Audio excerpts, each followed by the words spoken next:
It happens too frequently. The flashing chyrons across the lower third of our television screens, another mass shooting, more innocent lives cut short. The debate in the following days follows a well-worn script of hopeless resignation and incensed outrage. But today's guest says there are techniques and methods already in use that are successfully preventing mass shootings. He's Mark Follman, this week on Story in the Public Square.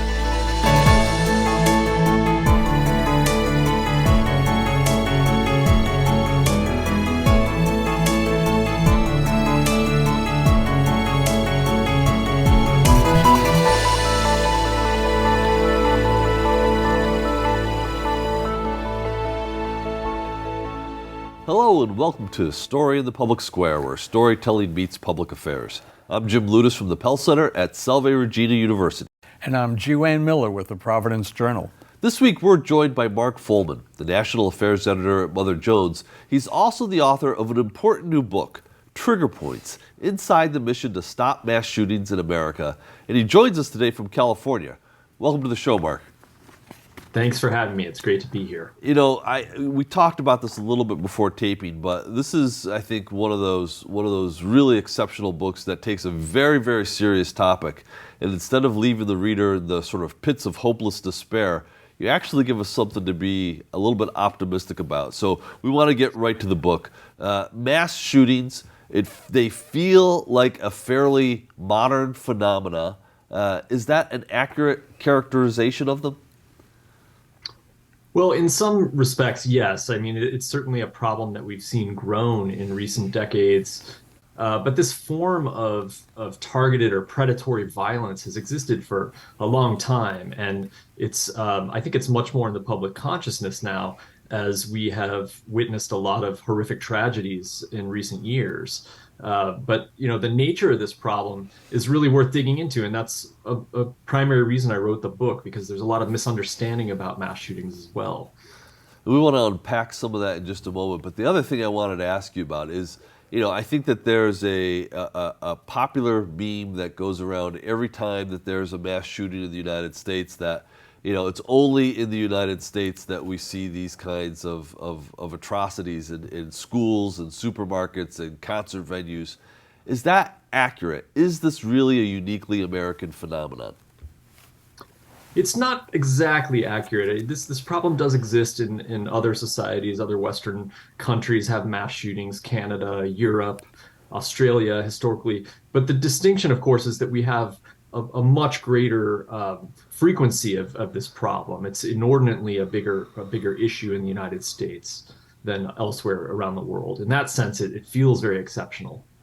So there are a lot of myths surrounding mass shootings, and we're going to get into some of them, but let's start with the idea that is circulated frequently every time there is one, that the person who had his hand on the trigger was insane or just snapped and somehow went off the deep end. That's not the case, though. What is the reality here?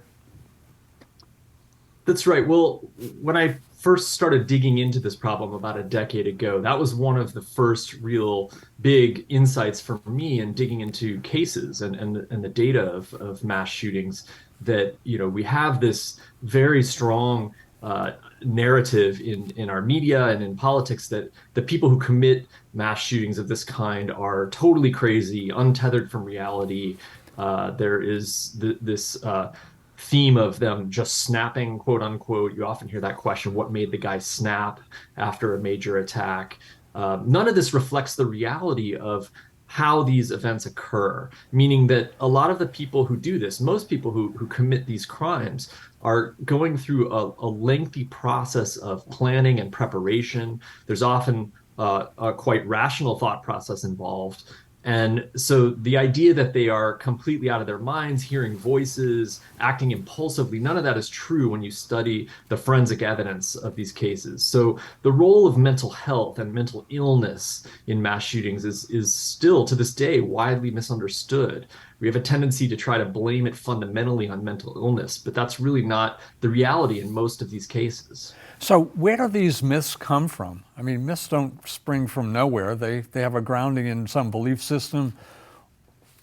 Talk about that. Yeah. I mean, there's no question this is a widespread belief. How did it start, and why, and where? And why does it continue to be the myth? It's a good question. I mean, there's several big myths that we have about mass shooters. Another is the notion that they can be profiled, that there's a certain type of person who does this. That's also wrong. There's a wide range of perpetrators historically of mass shootings. I think that these myths become established because, there's a very strong hunger among the public to explain something so horrific, to have a clear explanation of why something happens. And I think blaming mental illness is, in a sense, sort of easy. It's a way to kind of distance ourselves from people who commit this kind of crime. But ultimately, it's a human behavior. It's a set of human behaviors that are leading to this type of violence. I think mental illness being blamed fundamentally as the cause of mass shootings has also really taken a hold for political reasons. It's used in political debate over guns and gun regulations in our country. And it becomes sort of an easy way to, I think, for some to distract from the debate over gun regulations, for others to maybe take away blame for the tool of destruction. I mean, we're a society that has an enormous quantity of firearms. And so, regardless of where one falls on the debate over how to regulate firearms, there is some incentive, I think, in that discussion for people to try to deflect blame elsewhere. Mental illness has become one of the great areas of that over the years. So, Mark, there's a lot more that we want to get into the book, and the book, we should know, is not about guns. But let's just sort of take this point head on. Country with 400 million firearms in a population of 330 million or 320 million Americans. The prevalence of guns in our society is a factor in the frequency of these assaults, is it not? Oh, I think, of course it is. You don't have mass shootings without guns, so it's inextricably part of the problem. But that being said, part of the reason I wanted to write this book, Jim, was because I'd studied the issue of gun violence for a long time and reported specifically on mass shootings, and noticed, many years ago that whenever they happen, we have these same political debates over and over again that are very dug in. And there seemed to be so little progress on policy. So on the one hand, we can recognize that, of course, guns are, key to this problem. But for me, the question really became, what more can we understand about this problem? What more can we do about it?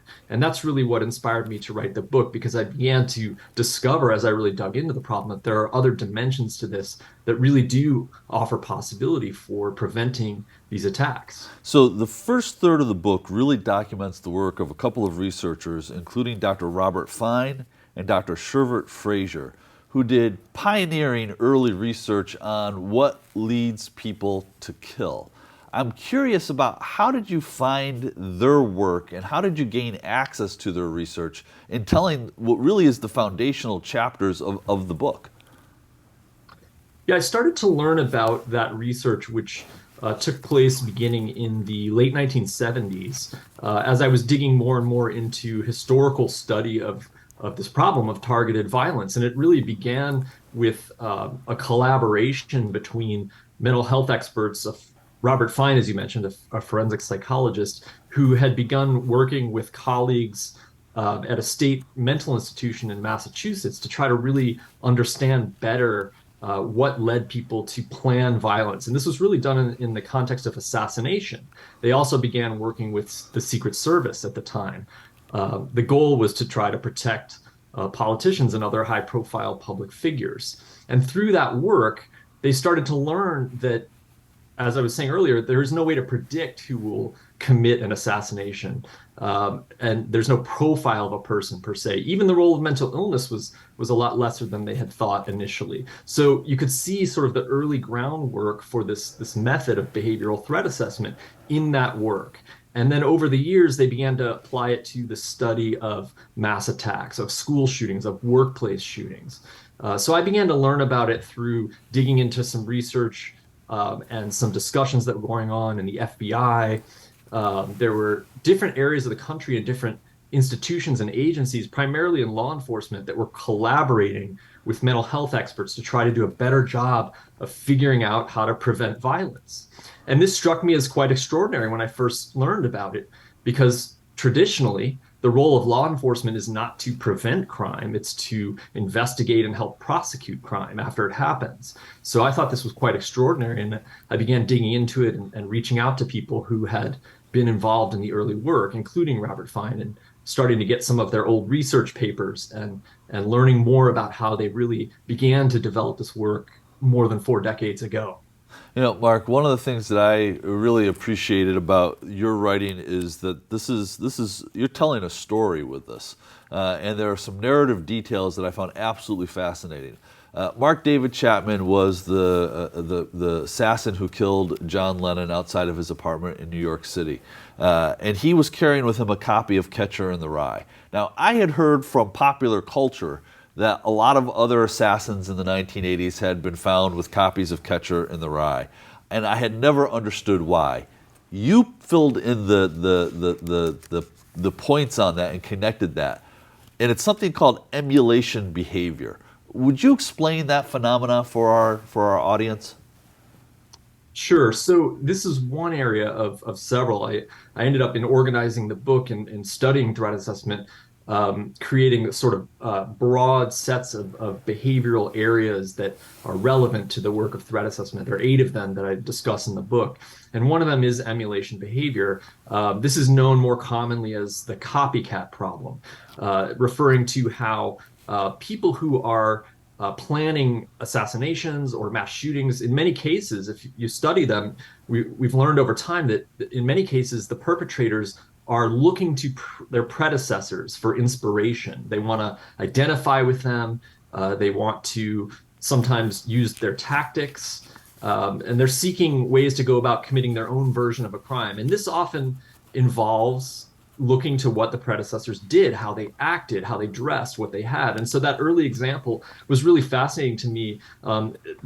Then in the context of assassination, where you had Chapman, strongly identifying with the protagonist of this watershed fiction, Catcher in the Rye, and then after he commits this horrific murder of John Lennon, others who are thinking about high-profile assassination, John Hinckley, and later an assassin named Robert Bardo who killed a young Hollywood star, Rebecca Schaeffer, in 1989.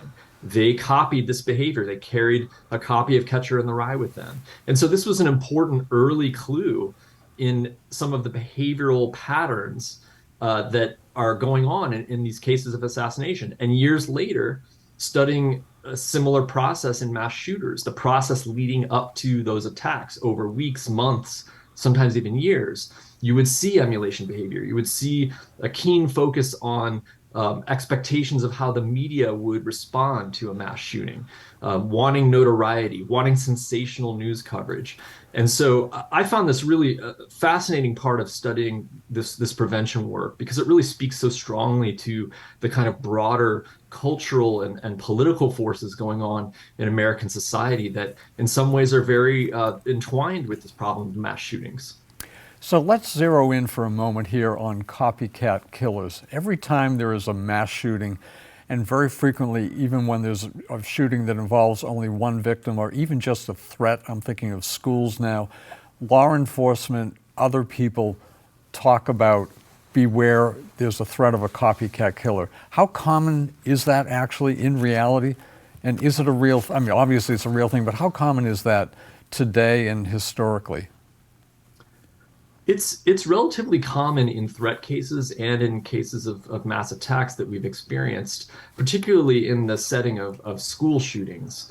And I write at length in Trigger Points about what I call the Columbine effect. It is most rooted in imitation or emulation of that event more than 2 decades ago now in Colorado, that shooting at Columbine High School. And really kind of a whole sort of subculture developed around that, largely online, and continued to be furthered through social media as that grew in the past decade plus. And what we see in cases is that perpetrators and plotters are often very interested in getting attention. And this speaks to the sort of behavioral and circumstantial problems in a lot of perpetrators. And so they know that one way to do that is to connect with sensational material.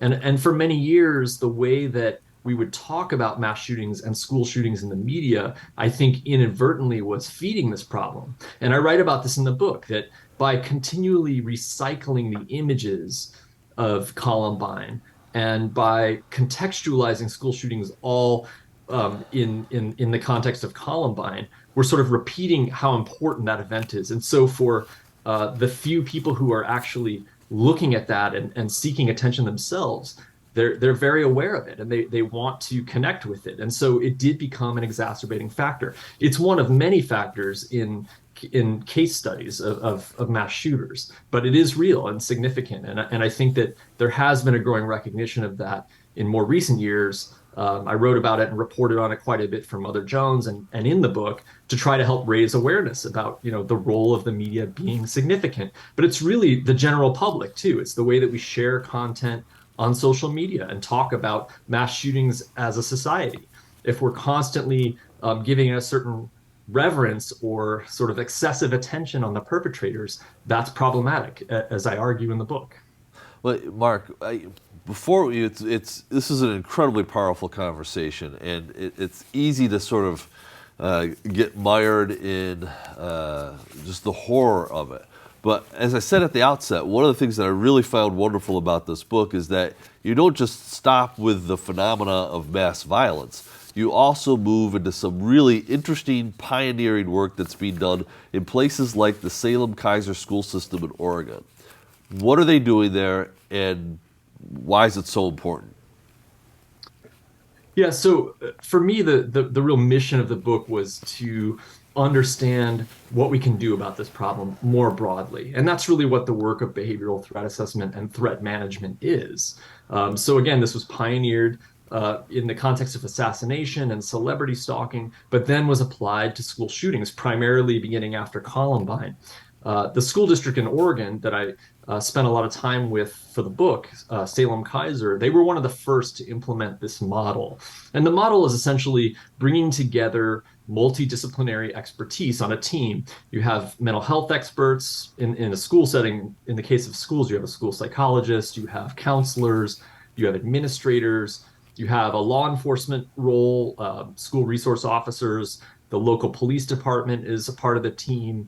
You have social services involved, educators, and so on. And you bring together a range of perspectives. And what they do is evaluate individual cases of concern that come to their attention, assess the level of danger.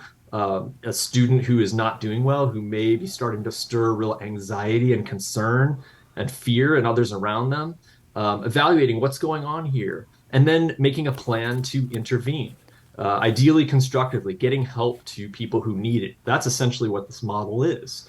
And in many cases that I was able to go inside of, a number of which I recount in the book, you can see over time how these constructive interventions help begin to steer a person away from violent thinking and planning.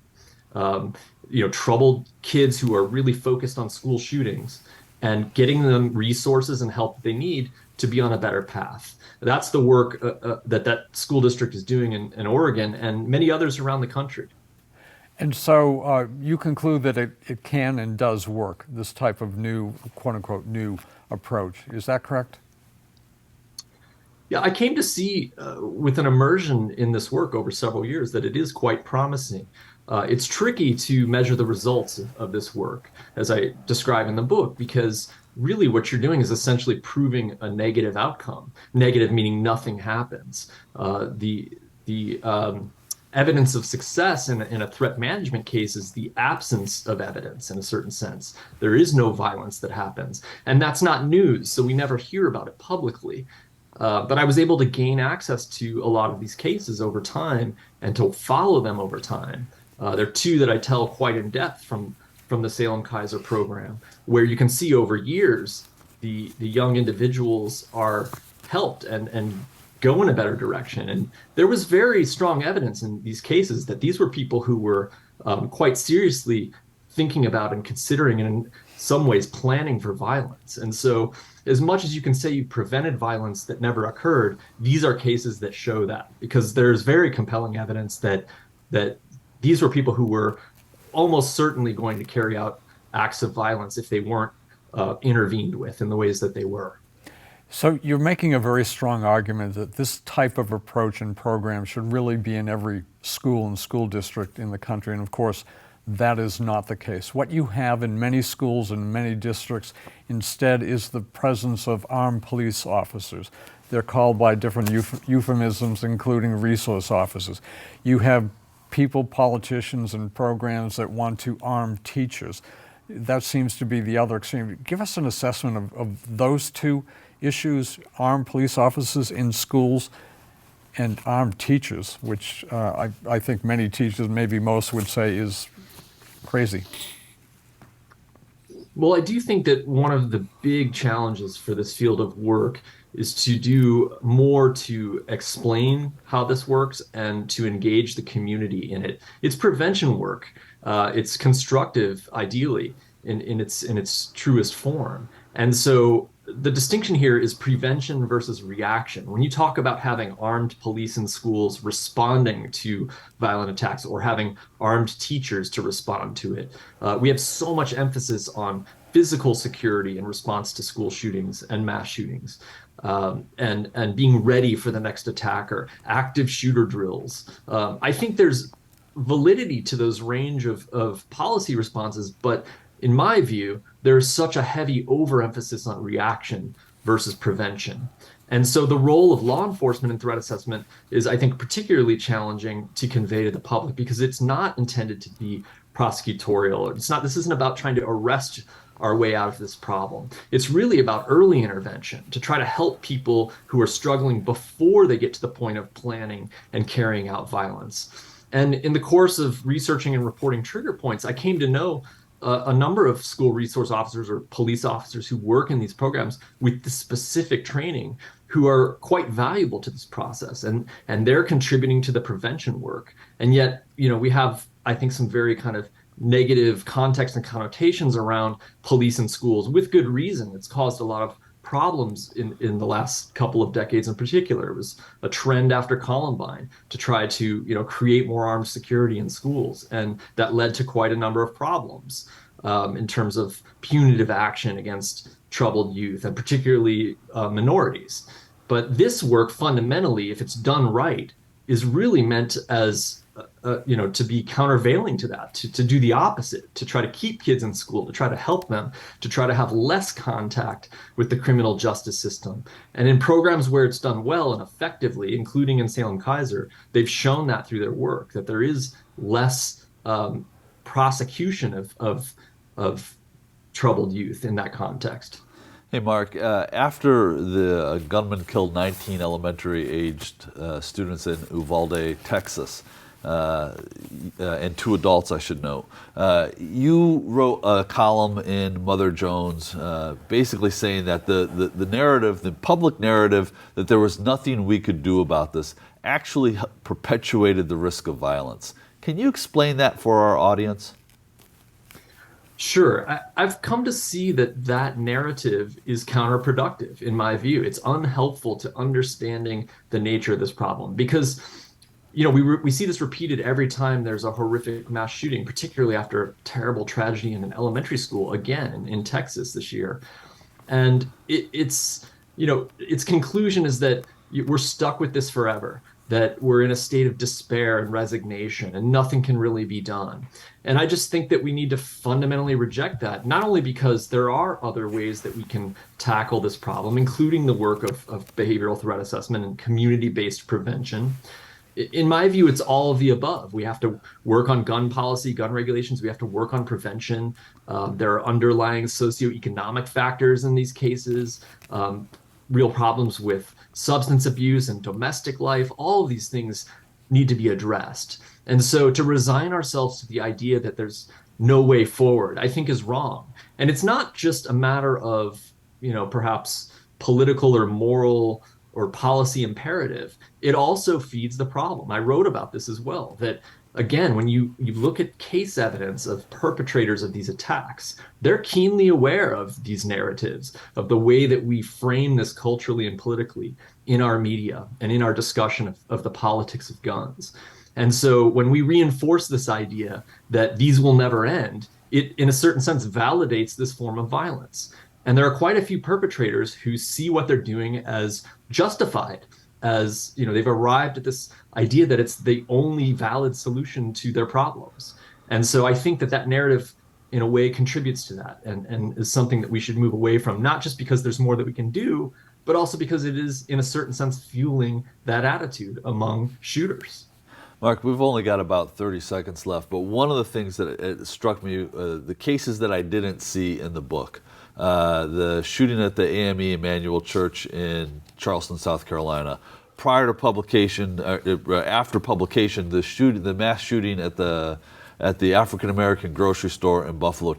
I didn't see hate crimes or cases of hate crimes addressed with this approach. Is it as valid in those cases as it is in these other forms of mass violence? Absolutely. And I do address in the book the role of political ideology and extremism as a factor in the behaviors and circumstances that do underwrite quite a few mass shootings. That's one of many factors that threat assessment experts will look at. So it is significant in that context too.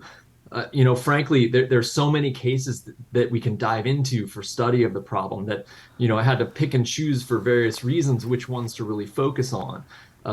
But certainly that is a significant factor. And I've written recently about how it's a growing factor in some of these cases too. So again, this underscores the broad-based approach to this problem, that we need to understand the nature of it much more widely than just our debate over regulating firearms. That's a really important debate, and it will go on. But in terms of the circumstances and the context and the human behaviors feeding into this planned violence, it doesn't come out of nowhere. These are planned attacks, and therein lies the opportunity to intervene.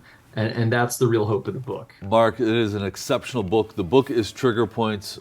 It's a must read. That's all the time we have this week, but if you want to know more about Story in the Public Square, find us on Facebook and Twitter or visit pellcenter.org. For Wayne, I'm Jim, asking you to join us again next time for more Story in the Public Square.